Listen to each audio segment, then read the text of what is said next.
안녕하세요. 만나서 반갑습니다. 역사가 김영준입니다. 한종의 근대사 삼국지 제29부 태평천국의 로얄 패밀리라는 주제를 가지고 오늘 여러분들과 함께 할 겁니다. 1851년 9월 25일 태평천국은 영안성을 함락시키면서 마침내 금전촌이라는 총구석에서 벗어나가지고 번듯한 하나의 성을 얻게 됩니다. 이는 배상제가 태평천국의 건국을 선포한 지 9개월 정도 만에 이룬 쾌거였어요. 자, 이렇게 성을 얻게 된 태평천국은 기존의 종교집단 체제만으로는 조직을 운영하기 어렵다라고 판단을 합니다. 그러면서 세력 규모가 커진 만큼 태평천국의 조직도 나름 국가체제로 개편할 필요가 있는 거 아니냐? 그렇게 생각을 할 법도 하죠. 이미 태평천국의 국가 원수 홍수전은 더 이상 교주가 아니라 천황으로 불리고 있었어요. 자, 그래서 이제 홍수전을 도울 지도부들을 왕으로 이제 등합하는 작업을 하게 되는데, 태평천국이 영안성을 얻고 난 지 한 달 정도 시간이 지난 후였습니다. 마침내 태평천국은 당시 이제 37세였습니다. 국가 원수인 천황 홍수전을 비롯해가지고 그 밖에 5명의 왕들을 추가로 봉작을 하게 됩니다. 그리고 이들은 서로 상제의 자식들로 의형제 지간임을 천명을 하게 됐다는 거죠. 물론 이 5명의 왕들은 전혀 새로운 인물들은 아니에요. 기존의 태평천국의 지도부로 있었던 핵심적인 인물들이었다는 거죠. 태평천국에 새로 봉작된 왕들은 과연 누구인가? 그 5명을 이제 하나하나 소개를 해드리도록 할게요. 전혀 새로운 사람들은 아니고 기존에 다 나왔던 사람들인데, 자, 먼저 의전서열 1위입니다. 동왕으로 봉작되었던 양수청이죠. 여기서 동왕은 동서남북할 때 그 동자예요. 자, 당시 양수청은 28살이었는데 양수청이 의전서열 2위예요. 1위는 당연히 천황 홍수전이고 양수청이 의전서열 2위를 차지하게 되었다는 거죠. 그리고 의전서열 3위로는 서왕으로 봉작된 소족이, 당시로서는 31살이었습니다. 이들이 어떻게 해서 의전서열 2위와 3위를 차지하게 되었냐? 이유는 간단해요. 본래부터 이들은 유랑민과 객가들 사이에서 나름의 세력을 갖고 있었고, 거기다 플러스 알파, 이게 굉장히 컸죠. 천부하범과 천영하범. 양수청의 경우에는 상제, 여와가 자신의 몸에 강림하였다 해서 천부하범이고, 소조기 같은 경우는 예수가 내 몸에 강림하였다 해가지고 천영하범이잖아요. 그런 독특한 신내림 기술을 갖고 있었다라는 거죠. 그렇다 보니까 이들이 사실상 천황 홍수전의 뒤를 잇는 의전서열을 가질 수밖에 없게 되었습니다. 자, 그 다음으로 이제 천황 홍수전의 오랜 친구인 36세의 풍운산이 남왕으로 봉작이 되었고요. 그리고 이제 태평천국의 재정을 뒷받침해주던 거부, 당시 이제 31살이었습니다. 위창이가 그 공로로 북왕에 봉작이 됩니다. 그러니까 위창이 같은 경우는 원래 엄청난 토지를 갖고 있던 대토였고 전당포까지 운영했던 사람이에요. 굉장한 거부였다는 거죠. 그래서 태평천국의 재정적인 측면을 뒷받침했을 뿐만 아니라 또 어떤 효과도 있었냐면은, 이런 엄청난 거부가 우리 교단에 있다 라는 것을 이제 과시함으로써 금전촌에 있을 당시에, 특히 금전촌이 어느 정도로 이제 안정적인 곳이고 여기가 좋은 것이냐라는 것을 홍보하는 목적으로도 많이 썼다라는 거예요. 그래서 그 공로를 인정받아서 위창이도 지도 그룹에 편입이 돼서 북왕에 봉작이 되고요. 마지막으로 가장 이제 젊은 친구인데, 태평천국의 군사권을 담당하던 석달계, 불과 20세의 나이였어요. 이광에 봉작이 되었다라는 거죠. 그래서 이제 앞에 있는 왕들은 동서남북을 상징하는 의미로 동왕, 서왕, 남왕, 북왕 이렇게 칭했다면은 석달계는 이제 날개 이자를 써가지고 이광이라고 하게 돼요. 약간은 좀 이제 보조적인 측면이 있는 칭호죠. 이 석달계 같은 경우는 상당히 이제 흥미로운 게, 일단 과거 시험을 한번 본 경력이 있습니다. 그리고 홍수전처럼 과거 시험에 탈락을 해가지고 낙담하는 차에 태평천국에 들어왔죠. 근데 이 석달계 같은 경우는 과거 체질은 아니었던 모양이에요. 과거 시험은 낙방을 했지만 군사적인 방면에 있어서는 굉장히 특출난 능력을 가진 인물이었다는 거죠. 자, 이렇게 해서 홍수전을 제외한 5명의 핵심 지도부가 왕으로 봉작이 되었는데, 자, 그런데 여기 태평천국의 로얄 패밀리들 가운데는요, 정식 왕은 아니었지만 상당히 독특한 인물이 하나 끼어 있었어요. 그게 누구였냐면은 바로 소조기의 와이프였던 양성교였습니다. 이 양성규에 대해서는 사실 좀 이제 기록이 분분해가지고 설도 좀 여러 개가 있어요. 근데 그 중에서도 가장 많은 지지를 받고 있는 설을 소개를 해드릴게요. 자, 양성규는 소조기의 와이프로 굉장히 대범하고 야심만만한 인물이었습니다. 그래서 어느 날 양성규가 이런 얘기를 하는 거예요. 꿈에 상제께서 나와가지고 자신을 친딸로 인정했다라고 그렇게 주장을 한다는 거죠. 그러니까 홍수전이 신의 아들이라면 자기는 신의 딸이라는 거예요.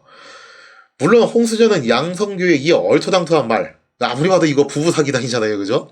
남편은 예수가 강림했다고 그러고 와이프는 신의 딸이라고 그러고 이거 아무리 봐도 사기꾼 같은 냄새가 풀풀 나는데 어떻게 되냐라고 했을 때 홍수전이 이것을 인정하는 방향으로 가게 됩니다.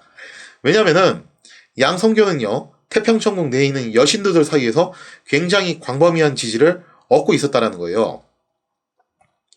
자, 그래서 홍수전이 태평천국 내의 여신도들을 좀 효율적으로 통제하기 위해서는 양성교의 힘이 필요하다는 것을 깨닫게 됩니다.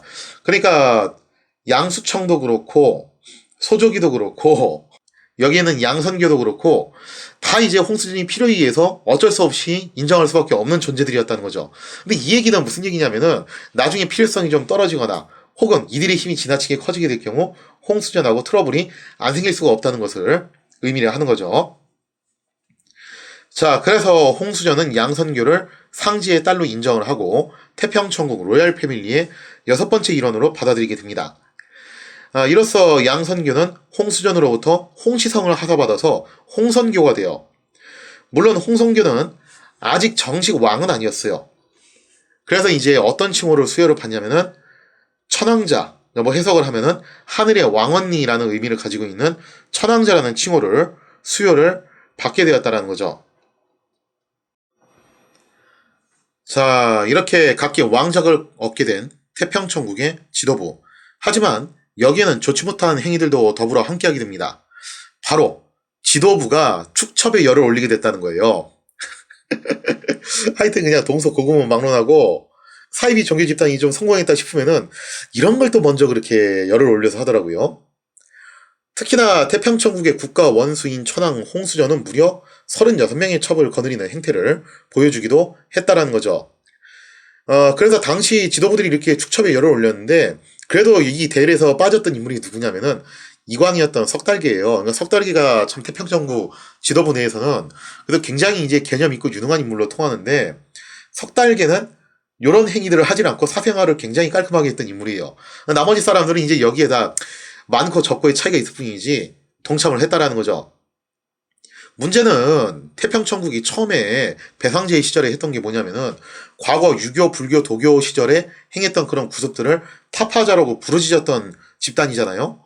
그런데 이 태평천국이 오히려 이런 면에서는 기존의 기득권층들하고는 별반 차이 없는 그런 모습들을 보여주기도 했다라는 거죠. 자, 1851년 12월 10일 날이 됐습니다.